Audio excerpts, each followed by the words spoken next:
الحمد لله نحمد الله سبحانه وتعالى ونستعينه ونستغفره ونعوذ بالله من شرور أنفسنا وسيئات أعمالنا من يهديه الله فلا مضل له ومن يضلل فلا هادي له وصلواته والسلام على سيدنا حبيبنا أفضل خلق الله على سيدنا محمد بن عبد الله وعلى آله وصحابته ومن والاه أما بعد فعباد الله أوصيكم وأوصي نفسي بتقوى الله فإن مخافة الله رأس الخير ورأس الحكمة. Alhamdulillah, Allah subhanahu wa ta'ala says in his book, قل, to the Prophet sallallahu alayhi wa sallam, لن يصيبنا إلا ما كتب الله لنا هو مولانا وعلى الله فليتوكل المؤمنون. Say to them, remind the believers, وَذَكِّرْ فَإِنَّ ذِكْرَ تَنْفَعَ الْمُؤْمِنِينَ. Say to them, nothing will afflict you, لَنْ يُصِيبَنَا, nothing will afflict us, إِلَّا مَا كَتَبَ اللَّهُ, except what Allah has decreed for us. Nothing will afflict you, except what Allah subhanahu wa ta'ala has decreed for us. Huwa Mawlana, He's our protector. Allah subhanahu wa ta'ala. Huwa Mawlana. وَعَلَى اللَّهِ فَلْيَتَوَكَّلِ الْمُؤْمِنُونَ. And upon Allah let the believers place their trust. Tawakkalna ala Allah. When you enter your house, you say, Tawakkaltu ala Allah. When you leave your house, you say, Tawakkaltu ala Allah. You can be in your house, an earthquake comes. You can go out, you get hit by a car. Or you get, something happens to you. This is the nature of dunya. Dunya daru bala. It's the abode of tribulation. Anybody that wants a good ride here, they're in the wrong place. It's as simple as that. And this is something Muslims for centuries they've known. When the Mongols came and invaded the Muslims, they knew how to respond. Inna lillahi wa inna ilayhi raji'un. We belong to Allah. And to Him we return. This dunya is faniya, daru faniya.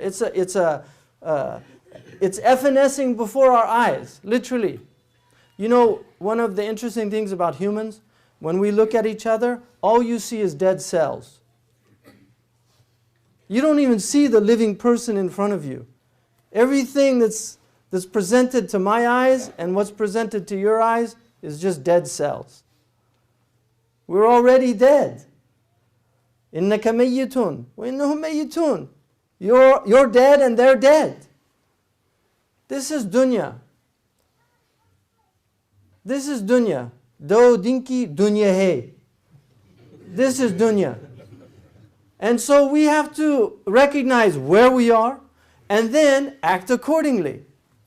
So when tribulations happen, one of the things the Prophet ﷺ, he saw Ibn Abbas. Now you have to imagine, this is the brother of his father's son. So you think about the hanan of the Prophet, his love in his heart for every human being.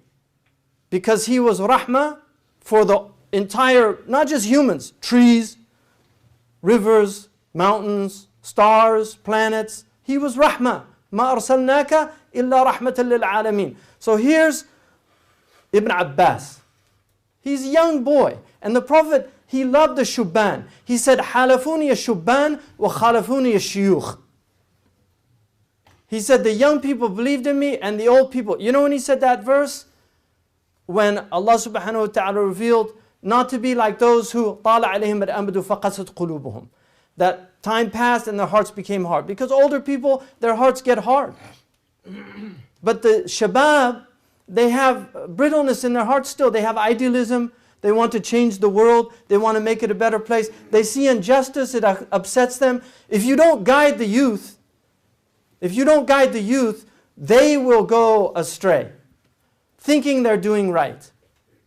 We have a responsibility towards our youth. So he took Ibn Abbas and he said, Ya ghulam, come here, young boy. Ya ghulam. It's his cousin. Ya ghulam, inni u'allimuka kalimat. Let me teach you some words. And this is our Prophet ﷺ. Innama bu'ittu mu'allima. I was only sent to teach. يا غلام إني أعلمك كلمات احفظ الله يحفظك.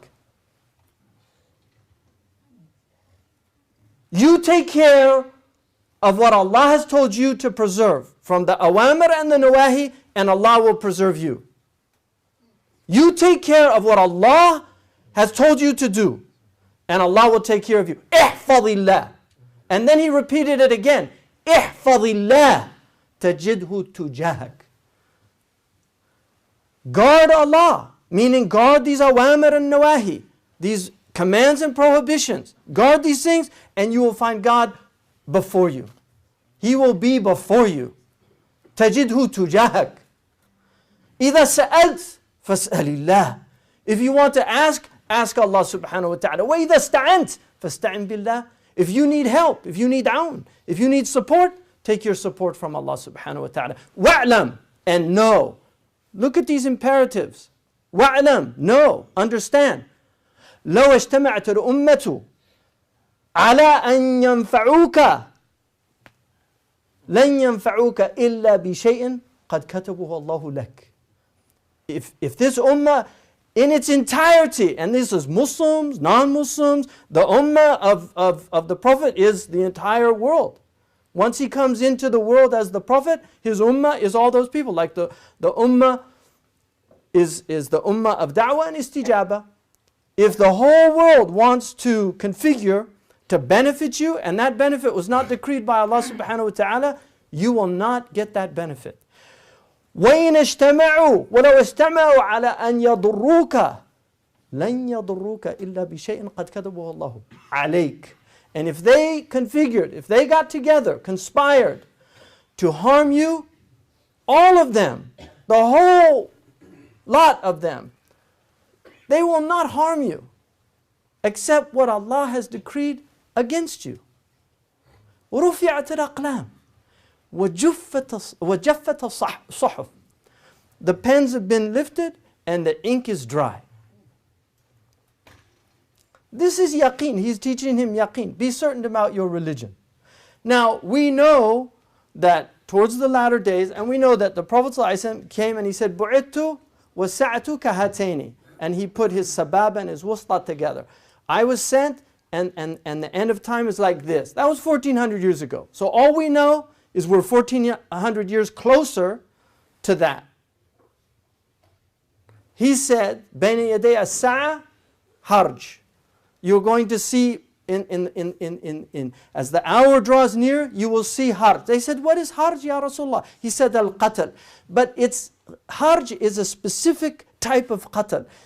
It's indiscriminate killing. Sahih Muslim, the Prophet ﷺ said, لا تقوم الساعة حتى يقتل المقتول ولا يدري لما قتل.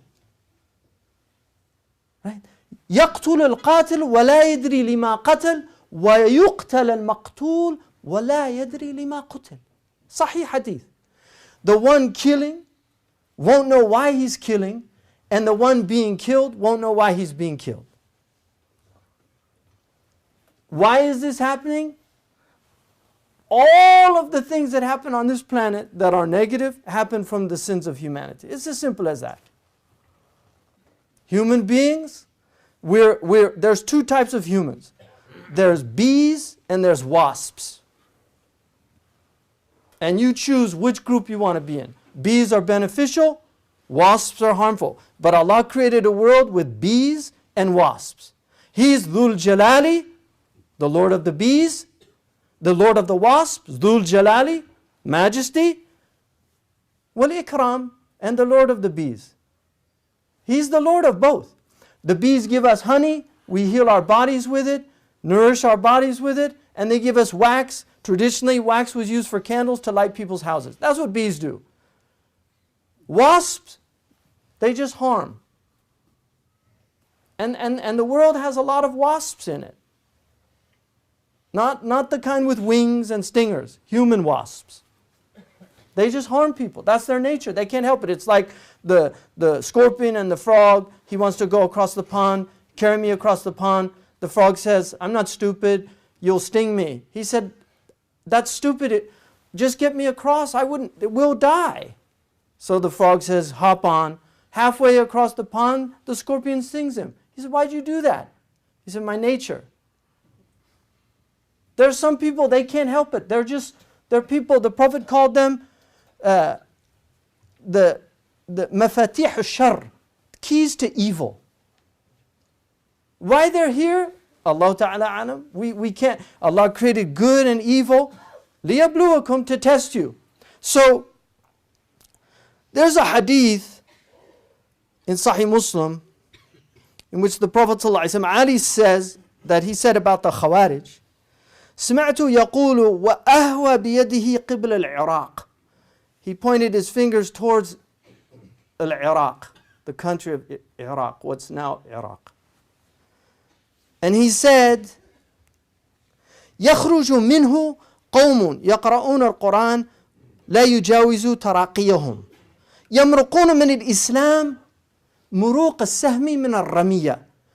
These people are going to read Quran, it won't go past their throats. In other words, it won't go to the heart. They won't understand it. And then he said, they will leave this religion like an arrow leaves the bow. In another hadith, he says, sallallahu alayhi wasallam, يأتي في آخر الزمان قوم حدثاء الأسنان, young people, سفهاء الأحلام. The safih is somebody who's he can't control himself. He's mubadhir. Safih in wealth is somebody who's extravagant. They waste their money. They're incontinent. They can't control themselves.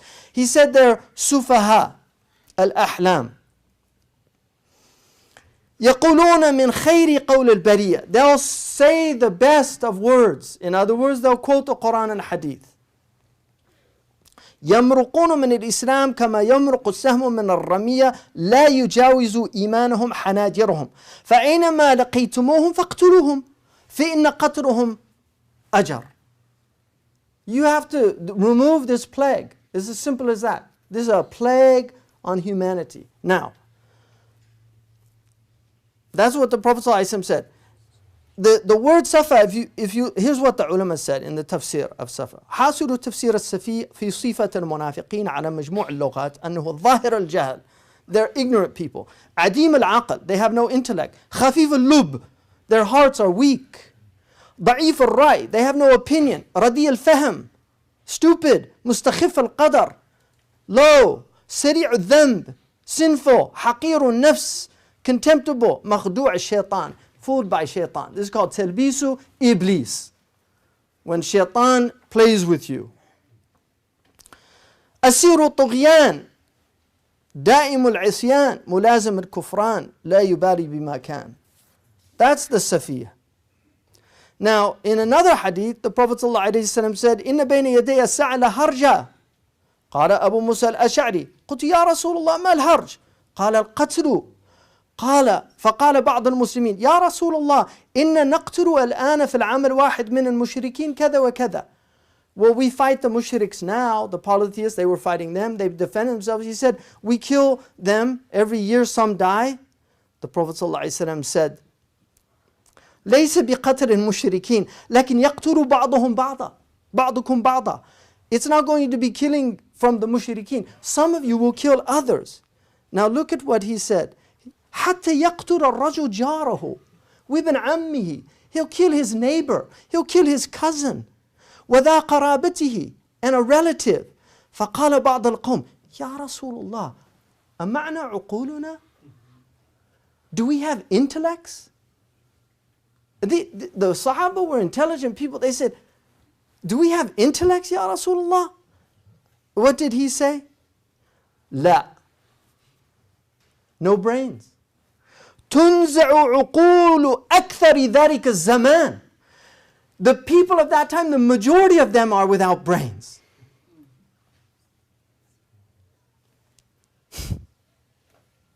ولا يخلف له هباء من الناس لا عقول لهم, and they'll leave people haba, weightless people, without gravity. Gravitas means weighty.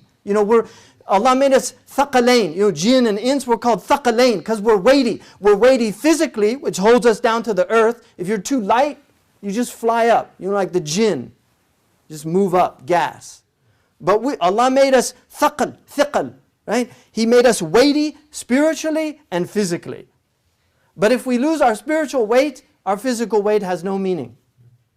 In fact, all we're doing is space. That's all. The Prophet ﷺ said, if your umara are tyrants and your aghniya are bukhala, your aghniya are bukhala and your umara are tyrants. So your rich are misers, your amirs are tyrants. He said, Batnul ard khairu lakum min dhahiriha. That to be under the earth is better than being over the earth. This is our tribulation. This is our time. Allah put us in this time. He knows why He put us in this time. But the only time I ever saw the Prophet ask for death, in all the hadiths that I've read and all the du'as of the Prophet that I've read, I only saw one time that he asked Allah to take him. He said, in one he gives the choice, if it's better for me, then take me. Right? But this hadith he specifically says, and he said it after every prayer according to one riwayah. He said, Allahumma inni as'aluka fi'l al-khayrat. Let me do good things. Wa tark al-munkarat. And let me avoid bad things. Give me tark al-munkarat. Wa hubb al-masakin. Let me love poor people. Give me love of poor people. Why? Because they're Ahl al-Jannah. Tahajat al-Jannah wa nar.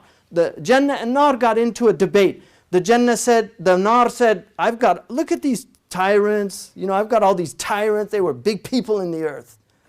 They ruled, they had power. And the Jannah says, what do I have? I have all these weak people, poor people, oppressed people. And Allah said, the Nar is my punishment for those tyrants. And the Jannah is my reward for those patient ones. The Prophet said, can I tell you the people of Jannah? He said, Kullu da'ifin mutada'af. Every weak oppressed. Those are the people of Jannah. So right now Muslims, people think we're causing the problems. Seriously, it's amazing how shaitan, this is tarbisu iblis. Iblis has made these people think we're causing the problem. The Muslims are suffering more. 20 people died yesterday in Cairo in a restaurant from a bomb thrown into it. There's over 1 million dead Iraqis.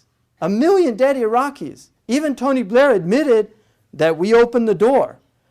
There's no Daesh without the American invasion of Iraq. Right? Something horrible has been unleashed on this planet. But unfortunately, we have a lot of angry, resentful Muslims. And when I say a lot, it's significantly insignificant. But we are 1.7 billion people. So even our insignificant numbers are significant. So you might say there's only 400,000. That's the latest estimate of these people. There's only 400,000. That's a lot of people. And then you look at their sympathizers. They estimate they're about 15 million. These are estimates, Allahu Alam. But that's a lot of people. That is a gross misunderstanding of our religion. Because anybody that can tell me Islam is a cruel thing, I would tell you, you are a liar. Anybody that can tell me that the Prophet was cruel, I would tell you, you are a liar. Our Prophet, لَوْ كُنْتَ فَضًّا فَبِمَا رَحْمَةٍ مِّنَ اللَّهِ لِنْتَ لَهُمْ. By the mercy of Allah, you have a soft heart.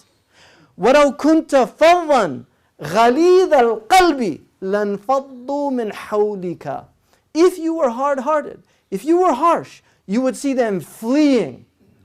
Look at these people and you see if everybody's flocking around them. You look at everybody fleeing from these people.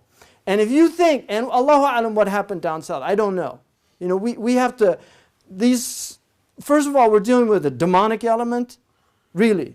There's clearly a demonic, we believe in the jinn and we believe in the unseen. CNN doesn't know about that. So they're not going to be reporting about Iblis's activities. Right? That's an unfortunate thing. They used to believe in the devil. In fact, one of their theologians said the biggest trick that the devil ever pulled on this civilization was making them think he didn't exist. But unfortunately, Iblis doesn't make the news. Abdullah makes the news. Ghulam makes the news. Sayyid makes the news. A lot of you have those names. And some of you have, you fit the profile. And then they show up, they had somebody dressed like Osama bin Laden in their minds, saying, yeah, he was a friend of mine, but I'm a peaceful Muslim. For the guy in Kentucky, he looked just like Osama bin Laden. This is the mentality we're dealing with. Now, we have a responsibility as Muslims in this country. Either you pack up and leave, that's an option. Hijrah is an option. Seriously, people can pack up and leave. Good luck. Syria, Libya, Yemen, Iraq, Kashmir, Chechnya, Philippines. I mean, there's not a lot of options here. But we have to deal with the fact that we live in this country. I'm from this country on my mother's side all the way back 1764. They came from Ireland. So I go way back. I have a great-grandfather who fought in the Revolutionary War. So I've been here a long time. At least my ancestors have. Some of you are new, but this is a land of immigrants. The only people that can honestly say that they're from here are what they call Native Americans, and they're not even from here. They're from Mongolia. So everybody made hijrah here at some point. And migration is a sunnah of God on this planet. Birds migrate. Traditionally, borders were open. People should be able to go where they want. That's a human right. But we have borders now, and Allah says, أَطِيعُ اللَّهَ وَأَطِيعُ الرَّسُولَ وَأُولِي الْأَمْرِ مِنْكُمْ. We have to obey the law. Anybody that comes into this country, and I said this 3 days before 9/11, they didn't report that. They reported something else. But I said 3 days before 9/11 in Philadelphia, I have it on tape. I said anybody that comes into this country with a visa or is living under the law of this land and they commit a criminal act or a terrorist act, the Prophet ﷺ is against them. Because this is our religion. You have to obey the law of the land that you're in. And the Prophet was a law-abiding. When he was in Mecca, he was a law-abiding citizen. You look at his seerah in Mecca. He didn't have terrorist cells. He didn't have anybody assassinated in Mecca. He was oppressed. But he was a citizen of that. And Darun Nadwa were the Ulul Amri in Mecca. And the only time you don't obey them is if it's a ma'asiyah to Allah. But no Americans putting a gun at your hand saying drink alcohol or eat pork like they did in Spain and Andalusia. Right? They used to do that to the Muslims. If you go to Spain today, they have this big meat of pork. And when you come into the little shops in Andalusia, they cut off a piece of the pork and they offer it you. Why do they do that? Because that was a test. Hundreds of years later, they still do it because it's tradition for them. But they used to test Muslims. Have some pork. And if they didn't eat it, they would report them to the Inquisition. We're not in that situation. Now, the other thing, one of the benefits of this, and trust me, the only way you get strong is resistance. If you want to build your muscles, you have to have resistance. Allah puts resistance to make us stronger, spiritually and physically. Everything that's happened to us is good. It's all good. That's a hadith in Sahih Muslim, Suhaib al-Rumi. Everything that's happening to us is good. If we have ayn al-yaqeen, if we have the eye of certainty. If you're caught up in dunya, oh, my dunya is not looking good, then that's another thing. That's not tiklan ala Allah. That's another problem. That's a disease of the heart. The unsettling state that the Muslims are in this country, this is a good thing. It's about time Muslims start waking up. You've been here for a long time. What have you done? Who have you told out there who you are? Where are all the amazing free clinics? Not one down in Los Angeles or one over here. Where's the Muslim hospital where we treat anybody that comes? You don't need insurance because Muslims traditionally did that. In this country, The Muslim physicians are worth several billion dollars. Several billion dollars. Where are our institutions? Where are our colleges? Where's our television station? The Mexicans have dozens of television stations. Dozens. And when we do these things, we usually do them so poorly, nobody's going to watch. So we have to wake up. But trust me, you have to accept what comes to you with intelligence, but you have to accept what comes to you. Allah is waking this ummah up, and we're still snoring. And it keeps happening until people wake up. You break the covenant with Allah, احفظ الله يحفظك.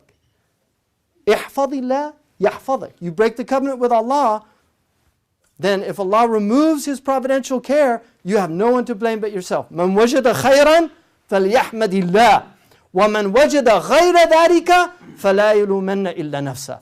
If you find good, thank Allah. And if you find anything other than good, don't blame anybody but yourself.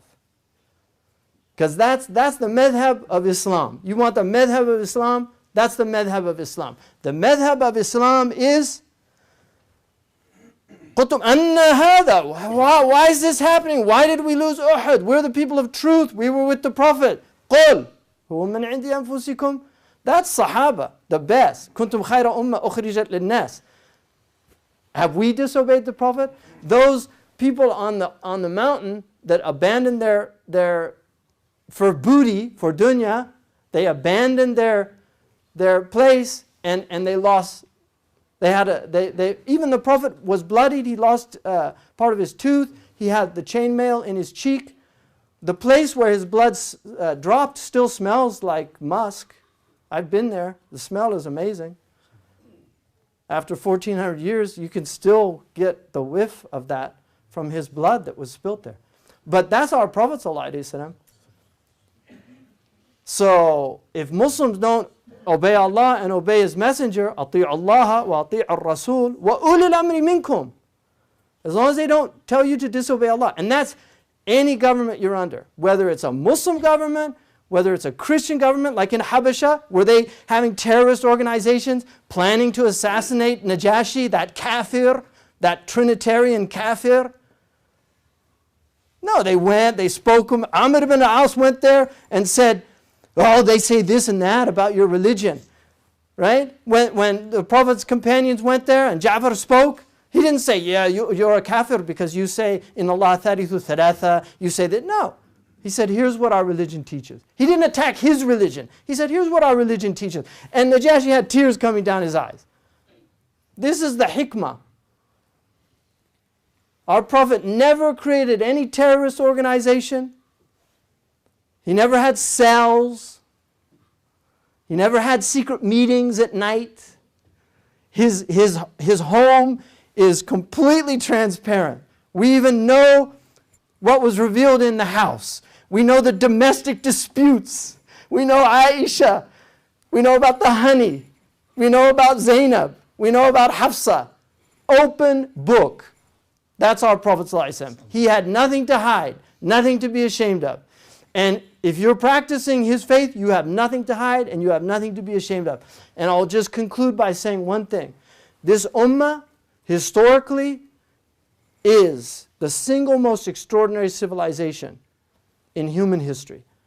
No civilization has the record that this ummah. You have nothing to be ashamed about of your fathers, your ancestors. But we should be ashamed about how we represent them today. The people that built Taj Mahal, if these guys got to India, they'd blow up Taj Mahal because it's a tomb. They'd blow up Taj Mahal. أعوذ بالله بدعة نسأل الله العافية أقول قولي هذا واستغفر الله لي ولكم.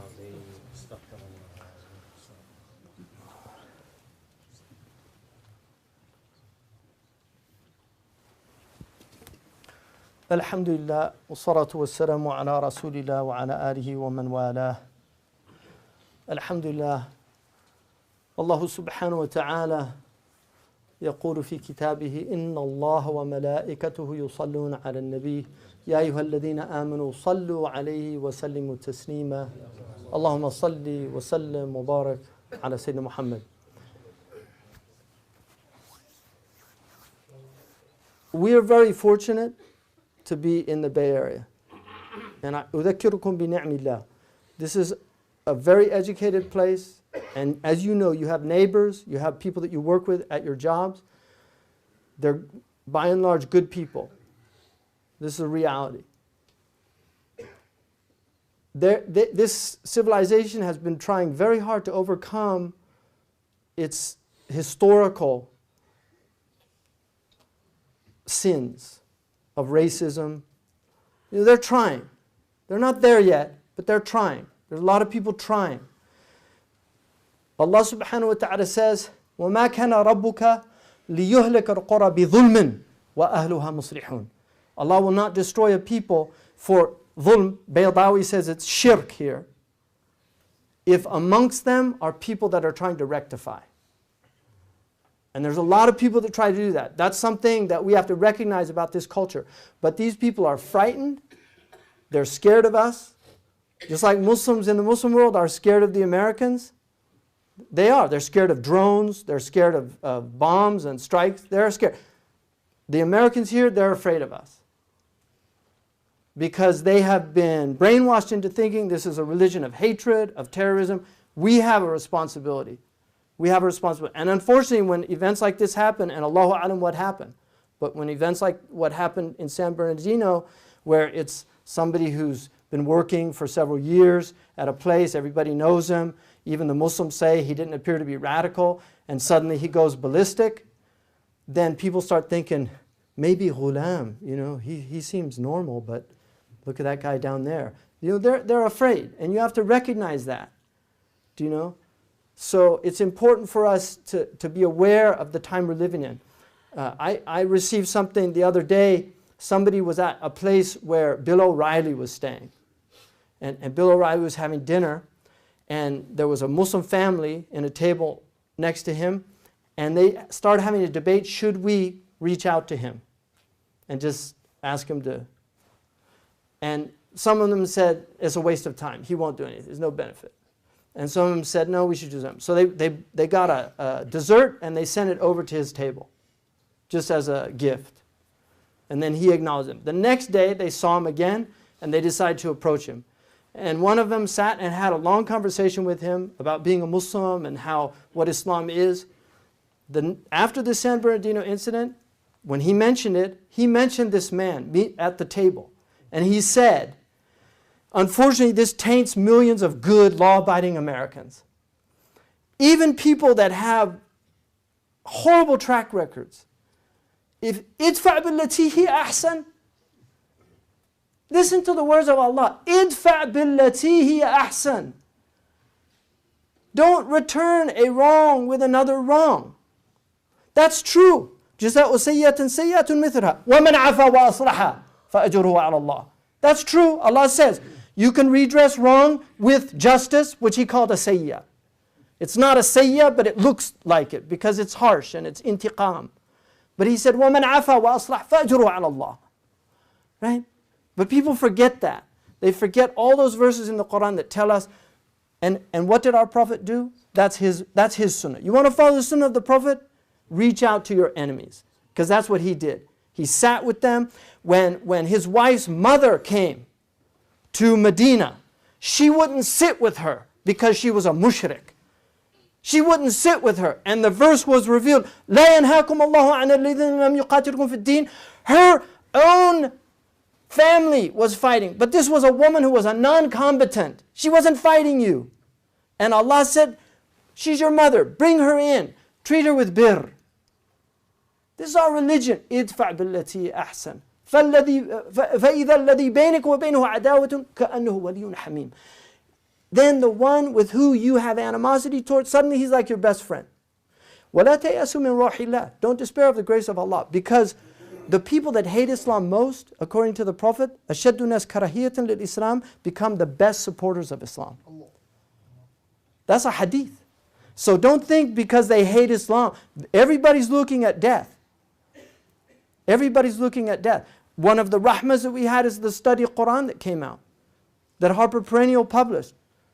Hopefully many, many Americans will buy that and see an intelligent religion and a beautiful scripture that calls people to these high ideals. These are great blessings in the midst of the tribulation. So نحن في عين البلاء مع العافية, like Imam al-Mujaddidi said. We're in the midst of tribulation in the dunya, but we have the well-being of Allah. Alhamdulillah. So may Allah subhanahu wa ta'ala inshallah make us lighthouses that show people what true Islam is. May Allah subhanahu wa ta'ala elevate our community. May Allah subhanahu wa ta'ala restore our intellects for those who have lost them. May Allah subhanahu wa ta'ala put the plots of those who plot against this religion, may they fall back on them. May Allah subhanahu wa ta'ala protect us from their evil. May Allah guide those who are ignorant amongst them who want good. May Allah guide them. And those who know what Islam is and yet are distorting it, may Allah deal with them as He deals with people that are evil. May Allah subhanahu wa ta'ala protect this country and protect the Muslims in this country and protect the people that we live amongst. May we be good neighbors to them. May Allah subhanahu wa ta'ala protect our women and give them courage in the face of these calamities and protect our children. May Allah subhanahu wa ta'ala inshallah restore our brothers and sisters in other places to better times. May Allah restore security to the Muslim lands and give them succor and repose and help. And may Allah give us yaqeen in our hearts to know that nothing will afflict us except what Allah has decreed for us. May Allah give us the yaqeen of Ibn Abbas.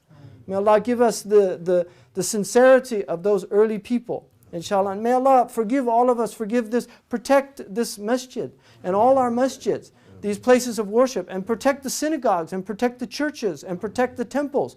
These are the things that we were sent to protect as a community. Kuntum khayra ummatin ukhrijat linnas. Linnas. You came out for all of humanity. May Allah restore these truths to our hearts and to our community. Inna Allah ya'muru bil adli wal ihsan. He commands to justice and charity. يأمر بالعدل والإحسان وإيتاء ذي القربى وينهى عن الفحشاء والمنكر. He prohibits foulness and dishonorable things. ينهى عن الفحشاء والمنكر والبغي, and aggression and oppression. He forbids these things, to aggress against people. May Allah realize these truths in our hearts. يعظكم لعلكم تذكرون. He is exhorting us that perhaps we might be reminded. أقول قولي هذا واستغفر الله لي ولكم ولسائر المسلمين. أقيموا الصلاة.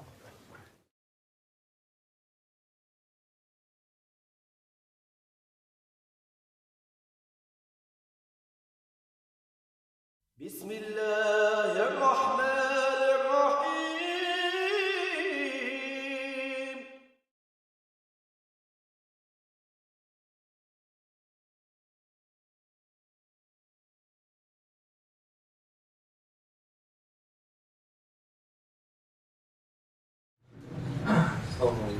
الحمد لله والصلاة والسلام على سيدنا وحبيبنا رسول الله. الحمد لله نحمد الله سبحانه وتعالى ونستعينه ونستغفره ونعوذ بالله من شرور أنفسنا وسيئات أعمالنا. من يهده الله فلا مضل له ومن يضلل فلا هادي له. وصلواته وسلامه على أفضل خلق الله على سيدنا وحبيبنا رسول الله وعلى آله وصحابته ومن تبعهم بإحسان إلى يوم الدين. أما بعد فيا عباد الله أوصيكم وأوصي نفسي بتقوى الله في السر والعلانية، فإن مخافة الله رأس الحكمة.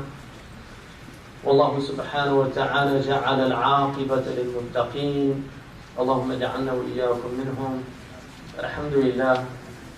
Allah subhanahu wa ta'ala says in the Quran, لا تبرون في أموالكم وأنفسكم ولا تسمعن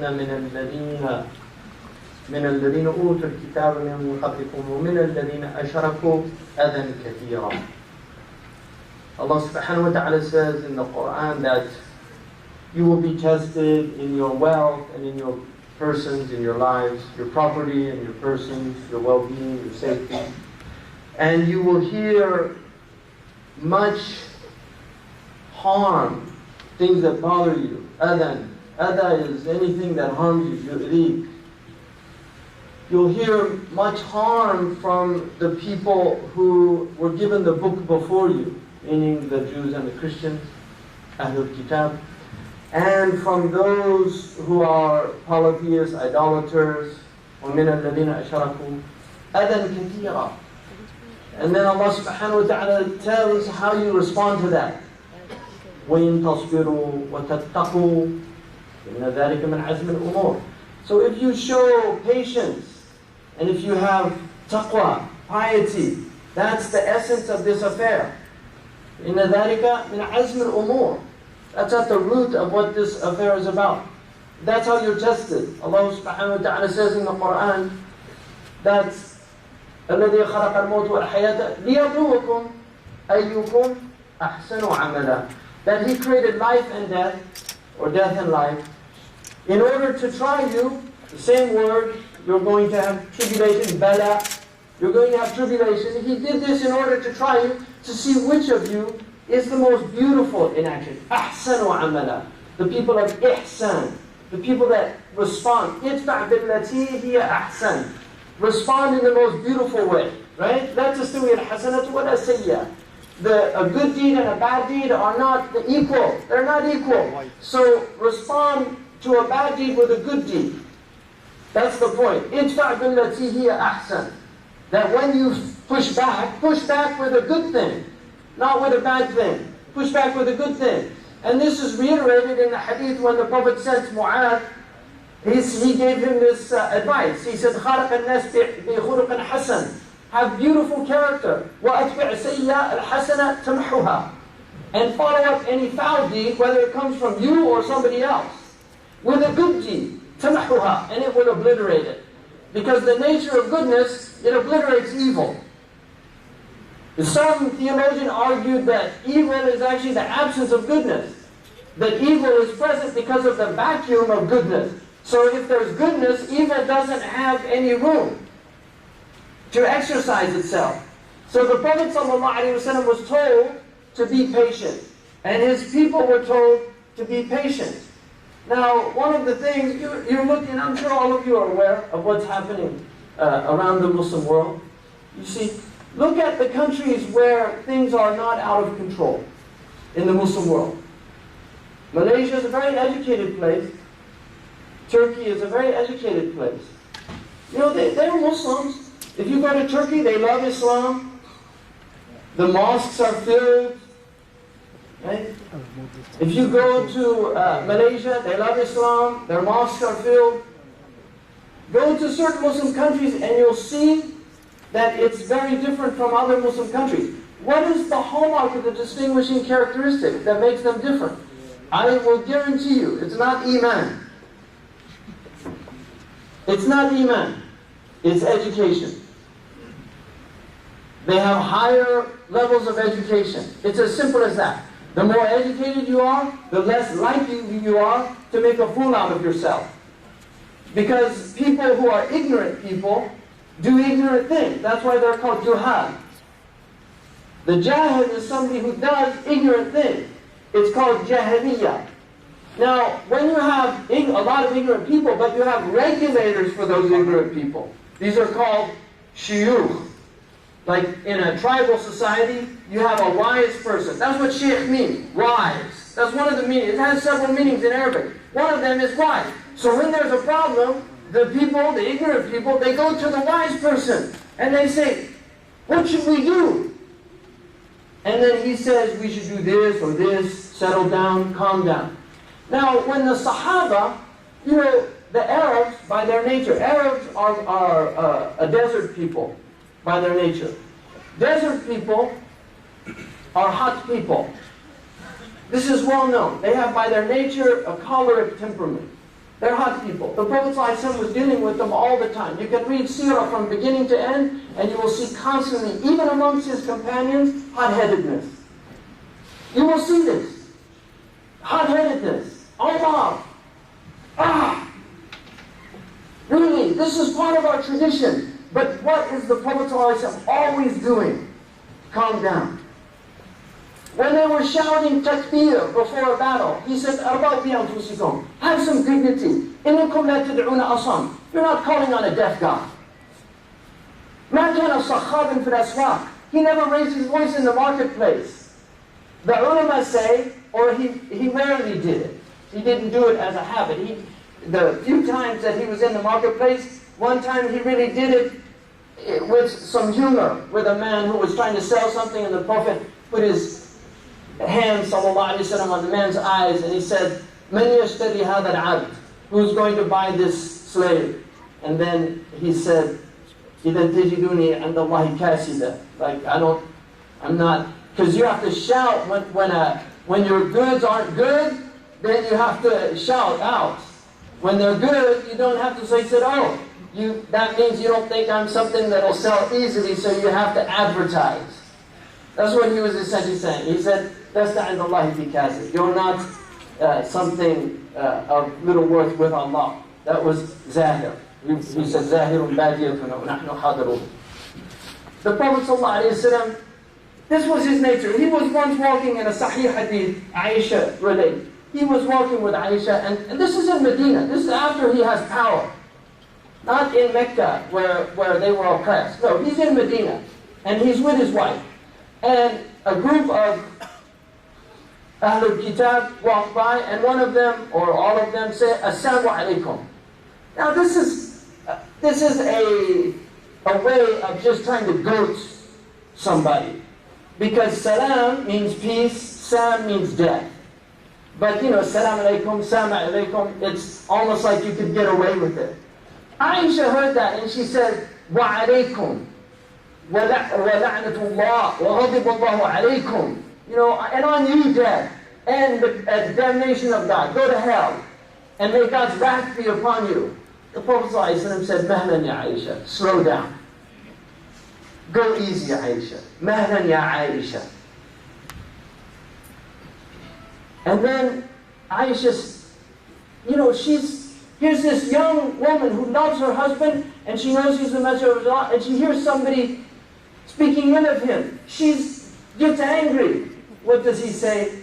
Mahlan, slow down, take it easy. And then he says, sallallahu alayhi wa sallam, alayki bil-rifq. Be gentle. Alayki bil-rifq. This is not in normal circumstances. This is in a circumstance where you're being provoked. Alayki bil-rifq. Wa iyaki wal-unf wal-fahsh. Beware of violence and using foul language. Anything that's uncouth. Alam tasma'uhum ya Rasulullah? Here's Aisha, because she was a strong woman. Didn't you hear what they said? Maybe he didn't hear. Maybe he doesn't understand why I reacted. Maybe he thought they said, Assalamu alaikum. Alam tasma' ma qalu ya Rasulullah? قال صلى الله عليه وسلم ألم تسمعي ما قلت يا عائشة? Didn't you hear what I said? In other words, who's establishing the sunnah here? You or me? Who's establishing the sunnah? Who are you following? Your nafs, your hawa? Because this is about constraint. This is about in tasbiru. What tattaqu. If you show patience, when you're being provoked, when you're being angered. لَيْسَ الشَّدِيدُ شَدِيدَ الصُّرَعَةِ. The strong man is not the man who can overthrow anybody, who can wrestle anybody down. The strong man, the Prophet ﷺ said, the strong man is the one who controls his anger. The one who controls his anger. A man came, he said, Ya Rasulullah, awfini, la taghdab. Awfini, la taghdab. Awfini. He kept saying, awfini, give me some real advice. Well, what does that mean? Don't get angry. Right? I'm an Arab. Change my personality?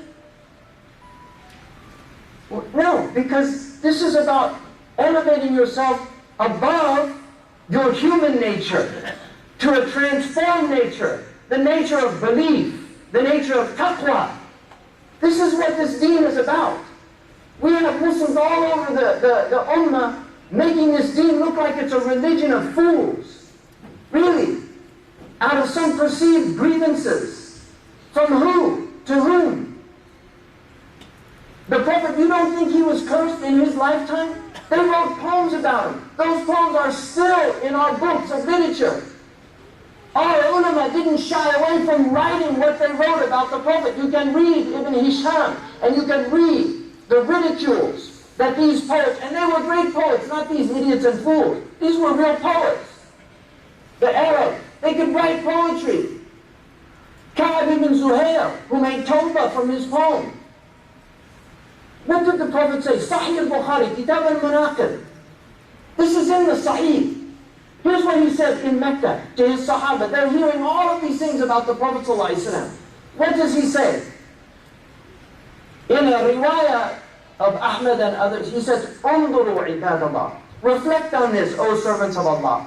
And in al-Bukhari, Sahih al-Bukhari, he says, أَلَا تَعْجَبُونَ? Aren't you amazed? أَلَا تَعْجَبُونَ كَيْفَ يَصْرِفَ اللَّهُ عَنِّي شَتْمَ قُرَيْشٍ وَلَعْنَهُمْ? Aren't you amazed how Allah removes whatever the Quraysh have to say about me that's negative? He diverts it from me. Isn't that amazing to you? All of you? Isn't that amazing? He said, يَشْتِمُونَ مُذَمَّمًا وَيَلْعَنُونَ مُذَمَّمًا وَأَنَا مُحَمَّدٌ. They're talking about this character named Muhammad. They're cursing this guy named Muhammad. They intended the Prophet in their poems. Everybody knew they intended, but how did he look at it? I don't know who they're talking about. That's not me. I'm Muhammad. I'm not Muhammad. I'm not Muhammedo. Dante's Muhammedo. I'm not Muhammad, or however they think they can pronounce that name. That's not the Prophet they're talking about. Don't think they're talking about the Prophet. Nothing that they say can reach the Prophet. The dogs will bark all night at the moon. Do the sounds of the dogs affect the glory of the moon crossing the sky? Do they affect the glory of the moon? We know who our Prophet was. Sallallahu Alaihi Wasallam. The problem is we haven't told anybody else. We've kept this to ourselves. Most of these people are just ignorant people. And there are some very devious, demonic people here. And I'll give you an example about this. There are people that want to see Muslims killing Jews, and there are people that want to see Muslims killing Christians. This is what they want. They want Muslims in Egypt. Where did they air this? They first showed up in Egypt on Egyptian television. Who's doing this and why? What are they trying to get out of this? The internet is filled with slanders about the Prophet ﷺ. It's filled with them. Don't Google it because you'll vomit, you'll throw up. There's images, there's pictures, there's cartoons, there's comic books, making fun, mocking. This is the reality, but why now? And why this? Really, you think about this. Who's being manipulated here? What does Allah say to Shaitan? وَاسْتَفْزِزْ مَنِ اسْتَطَعْتَ مِنْهُ. Provoke, instigate, rile up those among them, Bani Adam, who you're able to, بِصَوْتِكَ, with your voice, your lies, your deceptions. He's the great deceiver. He's the liar. He loves what's happening now. This Shaitan is having a field day. And he's just laughing at look at these. You chose me over these? Look at these pathetic creatures. You chose me over these? Look at them. Look how easy it is to manipulate them. All I have to do is spread rumors. Put something on the internet, and look, they're all behaving like a bunch of fools and idiots. Now, Shaitan is happy as pie. And all his minions. وَأَجْلِبْ عَلَيْهِمْ بِخَيْلِكَ وَرَجْلِكَ. Bring your cavalry, bring your infantry. He's got minions. Really. People say, oh, this is a big conspiracy. It is the Iblis. Most of these people don't know they're part of the Iblisic conspiracy. They don't know that. They just hear whispers in their heart. I think I'll try that. That's a good idea. Yeah, let's do that. But this is what's going on. This is what Allah is telling us. And then what does He say? وشاركهم في الأموال. Get them to do haram things so they get their money in haram ways, in prohibited ways. Right? وفي الأولاد and zina, fornication. Get them to have illegitimate children because that will destroy them, destroy their civilization, destroy their families. Right? وَإِذْهُمْ and give them your false promises. وَمَا يَعِدُ الشَّيْطَانُ إِلَّا غُرُورًا. And then Allah says, and shaitan only promises them falsehood. But then he says, right? وَإِنَّ عِبَادِي لَيْسَ لَكَ عَلَيْهِمْ سُلْطَانٌ. But you have no authority over my slaves. Why? Because they're people of sabr. They're people of taqwa. They're people of sakina. They're people of forbearance. This is my people. I know what you don't know. When the angel said, why are you putting somebody who's going to shed blood? Kill ambassador. Our Prophet ﷺ never killed an ambassador. When Musaylima sent his ambassadors, he sent them back. Kill an ambassador. You know how the Mongols invaded the Muslim countries? Because their ambassadors were killed by an arrogant Muslim ruler. And they sent their hordes. And millions of Muslims lost their lives. Their homes were destroyed. This is what happens. You're playing with fire here. This community is playing with fire. We have extremists on both sides. We've got extremists here that want to see us killing Christians, and we've got extremists over there that want to see us killing Christians and Jews. This is what they want, because they want a conflagration. You read history. Read history. The Muslims are down. We've been down before. But when we were down in Mecca, we had patience. We had forbearance. We had the teachers there to say, calm down. Mahlan ya Aisha. Calm down, Aisha. This is the way the Prophet conquered the world. He didn't conquer the world with swords and spears. He conquered it with good character. And now we think we can rattle toothless tigers. Really, toothless tigers like Aesop's donkey that finds the tiger's skin. You know, in Aesop's fables, the donkey finds the tiger's skin and he puts it on and he starts going around and all the animals there run away and they're afraid. But then the fox hears him hee-hawing. He's laughing, but he's hee-hawing. And the fox comes and he says, you know, you better learn how to roar. You're not fooling me. This is what we've become. Like the donkey putting on the cloak of a lion. Let's roar. We've been humiliated so long. We humiliated ourselves. Who has humiliated us? Nobody can humiliate you if you have dignity. They only humiliate themselves by denigrating you. These people that are denigrating the Prophet ﷺ, they're denigrating themselves. They're showing what ignorant people they are. These aren't people of any worth or weight. They're empty people, vacuous people. But there's also amongst them demonic people. They want to see Muslims behaving like fools. You know why? Because they spent in the last few years $43 million to produce hate in this country towards the Muslims. $43 proven million. We don't know what's going on in other places. $43 million. That man in Norway who went and killed 69 people, wounded 150 people, blew up a station, all these young people, even some children he killed, he was influenced by these ideas. He wrote 1,500-page text. 1,583 pages to declare why he did it. You know why he did it? He said, we're turning into Eurasia. The Muslims are taking over, and the people that are doing it are the multiculturalists. The people that want to tell us we can live with Muslims, that they're the same as us, that they share the same values with us. No, my friends, we have to have preemptive strikes now. This is his theology. This is his ideology. He was influenced by people in this country writing books. He quoted them. And Muslims, let's go destroy the American embassy. You know, this is our response. We don't build anymore. We built the greatest buildings in the world. We built the greatest universities in the world. And now you look at the Muslim community seriously. And you have to think about this. Now in the United States, my warning to all of you, we have a window of opportunity, but I'm laying out a warning. We have a window of opportunity in this country to let people know who we are. Because there's other people defining us, and they're using very sophisticated strategies. demonic strategies to instigate, to provoke, to make Muslims react. You know what Sun Tzu says in The Art of War? He says, anger your enemies. Provoke them so that they fall into disarray. They can't even think. This is what's happened to our community. People can't even think straight. No, patience and taqwa. Allah subhanahu wa ta'ala tells us, "Ista'inu bis-sabri was-salah." Hold to prayer. Hold to prayer. Really. In Surah Al-Mumtahana, Allah says an amazing thing. He says, رَبَّنَا لَا تَجْعَلْنَا فِتْنَةً لِلَّذِينَ كَفَرُوا. Don't make us a tribulation for those who disbelieve. Fakhruddin al-Razi and others say, it means we become such a negative example that people have no encouragement to even think about Islam.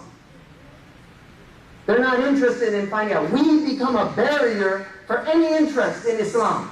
And then he says, immediately after that, وَاغْفِرْ لَنَا رَبَّنَا إِنَّكَ أَنْتَ الْعَزِيزُ الْحَكِيمُ. Oh Allah, forgive us. You can destroy us. You're Aziz, you're Hakim, but forgive us. Fakhruddin al-Razi says, they put asking not to be a tribulation for the disbelievers before asking for forgiveness, because if you become a tribulation for those who don't know anything about Islam, you might not get the forgiveness of God. They're more worried about being a tribulation for disbelievers than their forgiveness. That's what he said. Now you look at the ayahs that follow that, they're about relations between people that you have animosity with. Right? عَسَى اللَّهُ أَنْ يَجْعَلْ بَيْنَكَ وَبَيْنَ الَّذِينَ عَدَيْتُم مِّنْهُمْ مَوَدَّةً. Allah can take people who you are fighting now and put between you love. وَاللَّهُ قَدِيرٌ. Allah's all-powerful. He can make people you don't like now, or you hate now, or they hate you. He can make them your friend. Like the Mongols, they invaded the Muslim land. Within 50 years, people that saw them come as pagans conquering them were praying side by side with them in mosques they built. In 50 years, the great English Christian writer Arnold says it's one of the unique cases in history where the conquered conquered their conquerors with ideas. They came with force, but the Muslims had ideas. We don't have ideas or force now. We're like a mosquito. It's just bothering the Western social body. But I'll tell you something. There are people in this country in very high positions of power in which nuclear options are not far-fetched for them. I'm telling you this, the absolute truth. There are people in this government, in the military, there are voices there saying, we need to show real force here. This has gotten out of hand. Right? They don't need to send in soldiers. And this country has used nuclear weapons twice, and they've used radiation many times. Hiroshima and Nagasaki. Sam Harris, in a best-selling book, argues for a preemptive nuclear strike on the Muslims because they're threatening our existence. And this is crazy stuff, but this is somebody who lectures all over and is held up as an intellectual. So, I think Muslims really need to think very deeply about what you're doing here in the United States. If you came here to make some money, it's not going to be that easy to make money for Muslims pretty soon. I'm just telling you. My problem is I read too much. People, blissful ignorant, that's what they call it. But when you see what's happening, when you see what's going on, so, Muslims better really think about this. Either we practice our religion or we stop pretending that we're Muslims. As far as I'm concerned, I adopted this faith and I'm sick of defending ignorant, backward, reactionary fools. Really, I'm tired of it. أقول قولي هذا وأستغفر الله لي ولكم ولسائر المسلمين.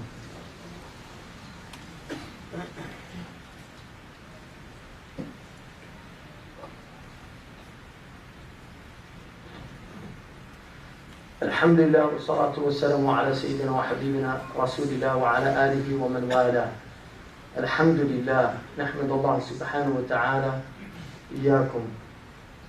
Alhamdulillah, brothers, sisters, this is another trying time for Muslims. We're in tribulation, and it's real. And if you don't think it's real, this could affect the election. That's how serious this is. This could affect the election. Killing an ambassador is not a simple thing. We condemn it. First of all, most of us here are American citizens. It's our ambassador. Right? Really. We're here. We might disagree with a lot of foreign policies of this country, but this is our country. And we have a right to protest those policies civilly. We have a right to petition our government, right? We have a right to elect politicians that aren't going to adhere to policies that we think are misguided. If we're in the minority, they call democracy a tyranny of the majority. Right? It's unfortunate, but that's reality. But tides change. You can turn tides. Organize. Think about changing the scenarios here.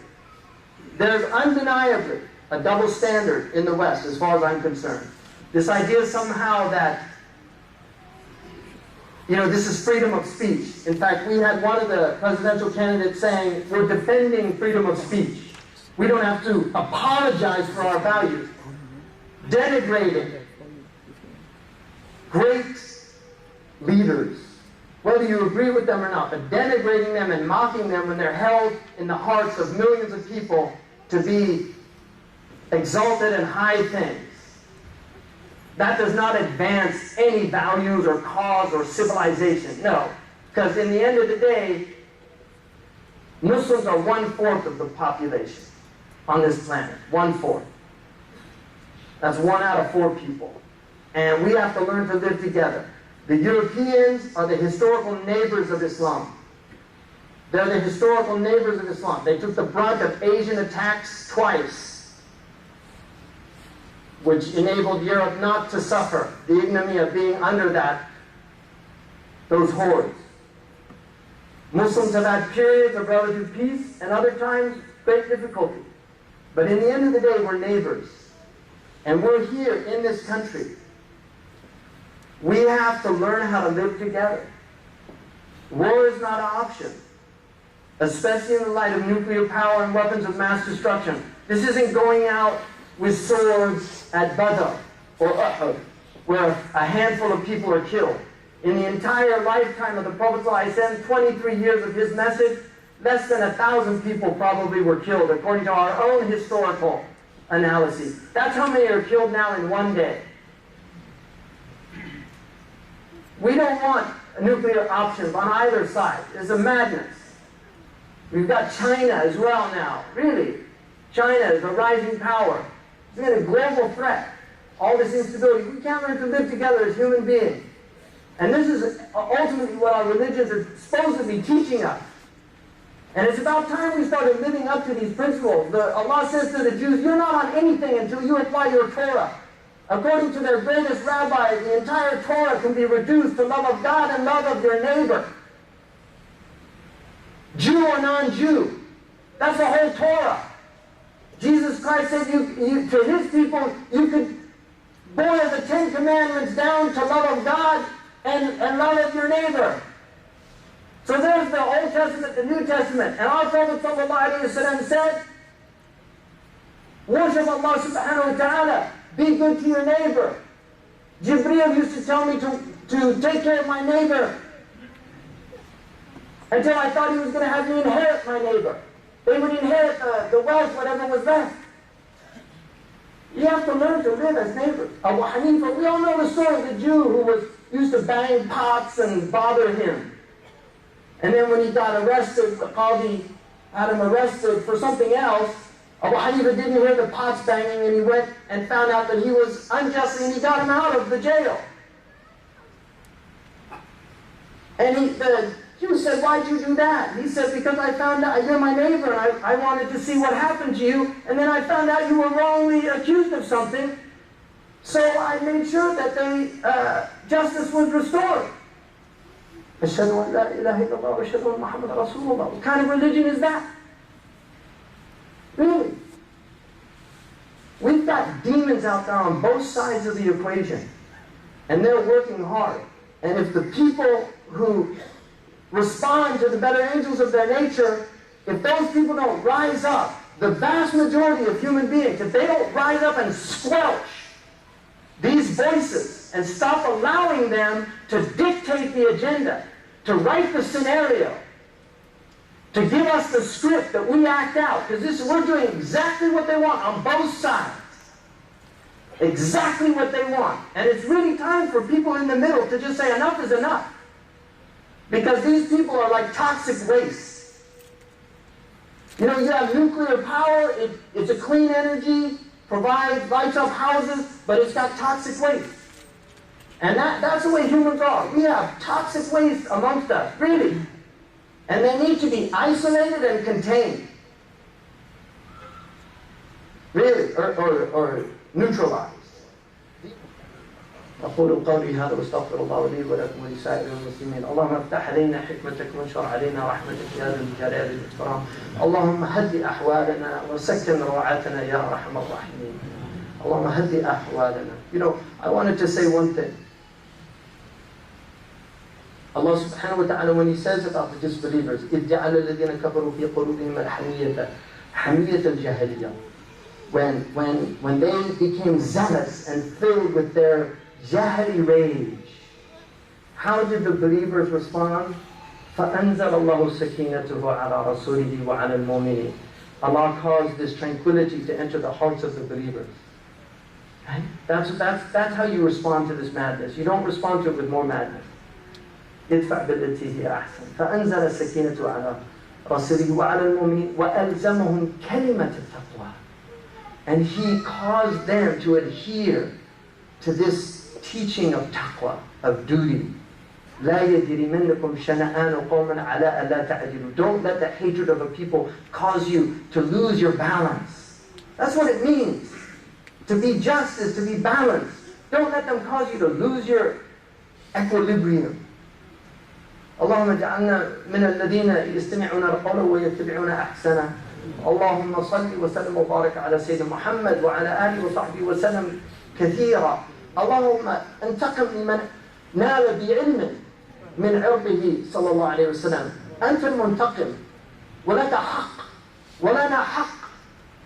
اللهم انتقم لمن ناله من علم يا الله، وهدي هؤلاء الجهال الذين لا يعلمون وجعلنا لهم منارة نرشدهم إلى الهدى وإلى النور.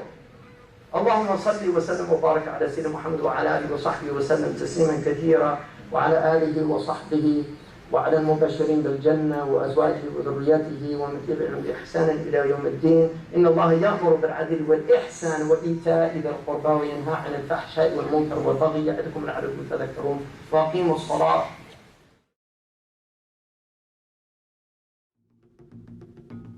Zaytuna College, the first Muslim liberal arts college in America, offers 2 degrees, Islamic law and theology, and Arabic language, as well as an 8-week summer Arabic intensive program.